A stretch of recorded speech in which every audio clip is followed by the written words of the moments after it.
కానీ ఊర్లల్లా ఈ బైగన్ కే బాతని కొంతమంది నమ్మిరు, ఈ బైగన్ గాళ్ళని కొంతమంది నమ్మిరు, నమ్మి మోసపోయినరు. ఇలా మోసపోయిన వాళ్ళు మీకంటే ఎక్కువ ఊళ్ళల్లో తిరుగుతున్నారు, మీరు చూస్తున్నారు. యూట్యూబ్లలో తిరుగుతున్నాయి, వాట్సాప్లలో తిరుగుతున్నాయి. ఈ బైగన్ కే బాతే అంటే ఎట్లుంటాయంటే ఇప్పుడు నేను చెప్పిన చూడు, రేవంత్ రెడ్డి చెప్పిన మాటలు. 4,000 ఇస్తా, 6,000 ఇస్తా, కేసీఆర్ 10,000 ఇస్తానని 15,000 ఇస్తా, ఇండ్లు కట్టిస్తా అన్నాడు. ఇందిరమ్మ రాజ్యం అంటే ఇల్లు గులగొట్టుడేనా? ఇందిరమ్మ రాజ్యం, ఇందిరమ్మ రాజ్యం, ఇందిరమ్మ రాజ్యం అంటే నువ్వు వచ్చినాక హైదరాబాద్ లో కొత్తగా ఒక్క ఇటుక పెట్టింది లేదు, ఒక ఇల్లు కట్టింది లేదు, కొత్తగా ఒక రోడ్ వేసింది లేదు, ఒక బ్రిడ్జ్ కట్టింది లేదు.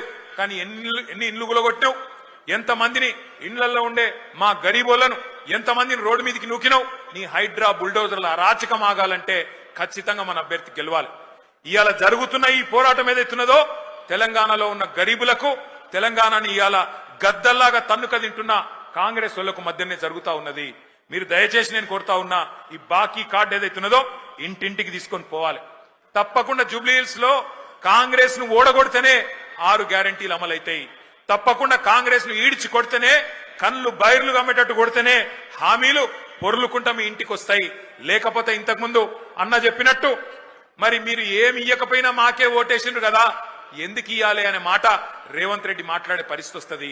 ఏమి ఇయ్యకపోయినా, ఆడపిల్లలకు 2,500 ఇయ్యకపోయినా, ముసలోళ్లకు 4,000 పెన్షన్లు ఇయ్యకపోయినా, హైదరాబాద్ లో ఒక్క ఇల్లు కట్టి ఇయ్యకపోయినా, హైదరాబాద్ ను హైడ్రా బ్యాడ్ చేసినా, హైడ్రా పేరిట అరాచకం చేసినా నాకే గుద్దుతున్నారు అంటే ఇక మళ్ళీ ఎందుకు ఇయ్యాలి అని చెప్పి రేవంత్ రెడ్డి మరి రేపటి రోజున ఇంకొక పని చేయకుండా మితిమీరిన విశ్వాసంతో ముంగట్టుపోయే పరిస్థితి ఉంటది.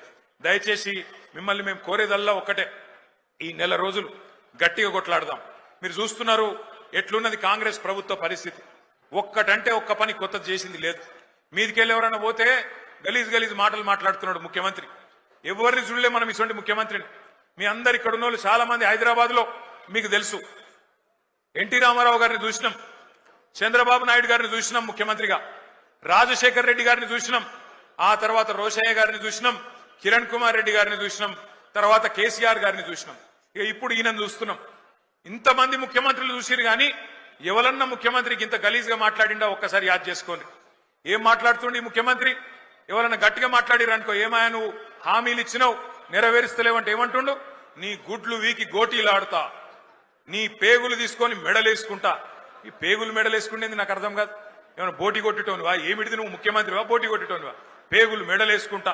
ఇంకా ఘోరం ఏందంటే ఈ ముఖ్యమంత్రి గారు ఏమయ్యా హామీలు ఎప్పుడు అమలు చేస్తావు చెప్పు రేవంత్ రెడ్డి అంటే, నేను లంకె బిందెలు ఉంటాయనుకుని వచ్చినా లంకె బిందెలు లేవు అంటుండు. ఎవరు తిరుగుతారమ్మా లంకె బిందెల కోసం? అర్ధరాత్రి తువ్వాల కప్పుకొని తట్టపార పట్టుకొని ఎవడు తిరుగుతాడు? ఎవరు గాళ్ళు ఎవరో తిరుగుతారట, దొంగలు, పాకెట్ మార్గాలు. ఒక గసంట ఆయన ఇయ్యాల మన కర్మ ముఖ్యమంత్రి అయ్యిండు.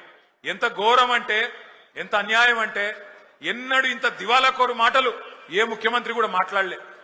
నేను ఢిల్లీకి పోతే నాకు అపాయింట్మెంట్లు ఇస్తలేరు, నన్ను దొంగ లెక్క చూస్తుండ్రు. మరి దొంగ లెక్క కాకపోతే ఎట్లా చూస్తారు నాకు అర్థం కాదు. నన్ను దొంగ లెక్క చూస్తుర్రు అని ముఖ్యమంత్రి చెప్తున్నాడు. దొంగ లెక్క చూసుడే కాదట, నేను ఢిల్లీకి పోతే అపాయింట్మెంట్లు ఇస్తలేరు, ఎక్కడ చెప్పులు ఎత్తుకపోతాడేమో అని చెప్పి నన్ను కలవలిస్తారని అంటుండు. గిసొంటోడు మన ముఖ్యమంత్రి. అందుకే నేను మీకు దండం పెట్టి చెప్పేది జూబ్లీ హిల్స్ లో ఉండే మా అన్నదమ్ములకు, కాంग्रेस को एक सबक सिखाने का जबरदस्त मौका आज जुबली हिल्स के जनता के पास, हमारे भाइयों के पास, बहनों के पास है. आप याद रखिए, आज तारीख में ऐसी कोई रियासत नहीं थी जिसमें आपका कोई भाई वजीर नहीं था कांग्रेस के हुकूमत में, पर आज पहली बार तेलंगाना में ऐसी हुकूमत है जहां ना कोई एक एमएलए है, एक एमएलसी है मुसलमान, वरना एक कोई वजीर है. ఇంకొక మాట, పోయినసారి ఇక్కడ అజారుద్దీన్ గారు పోటీ చేసింది మీ అందరికి తెలుసు, ముఖ్యమంత్రికి కూడా తెలుసు.